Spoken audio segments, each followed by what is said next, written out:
ഞീഴൂർ ഒരുമ ചാരിറ്റബിൾ സൊസൈറ്റിയുടെ നേതൃത്വത്തിൽ നിർധന കുടുംബങ്ങൾക്കായുള്ള ഓണക്കിറ്റിന്റെയും ചികിത്സാ സഹായത്തിന്റെയും വിതരണം ഞീഴൂർ ഉണ്ണിമിശിക പള്ളി വികാരി ഫാദർ ഫിലിപ്പ് രാമച്ചനാട്ട് നിർവഹിച്ചു.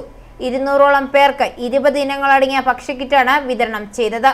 17 പേർക്ക് ചികിത്സാ സഹായവും വിതരണം ചെയ്തു. ചടങ്ങിൽ കേന്ദ്ര സർക്കാരിന്റെ സിന്ദൂർ ദൗത്യത്തിൽ പങ്കെടുത്ത അക്ഷയ് കേന്ദ്ര കേര കർഷക അവാർഡ് നേടിയ KP ചെറിയാനെയും ആദരിച്ചു. വാർഡ് അംഗം ശരത് ശശി അധ്യക്ഷത വഹിച്ചു. പഞ്ചായത്ത് അംഗം ബോബൻ മഞ്ഞളാമല, ഒരുമയുടെ പ്രസിഡന്റ് ജോസ് പ്രകാശ് KK, ഭാരവാഹികളായ Shaji Akhil Nivas, Joy Mylamvelil, Shruthi Santhosh, Sinja Shaji, Sushama Aji Prakash, Abdul Rahman, Archana Haridas, Reshma Raveendran, Aswathy, Sreemol, Jomon Thomas, Ravi AK, Ranjith KA, Prasad M, Binu Pallikkunnu തുടങ്ങിയവർ നേതൃത്വം നൽകി.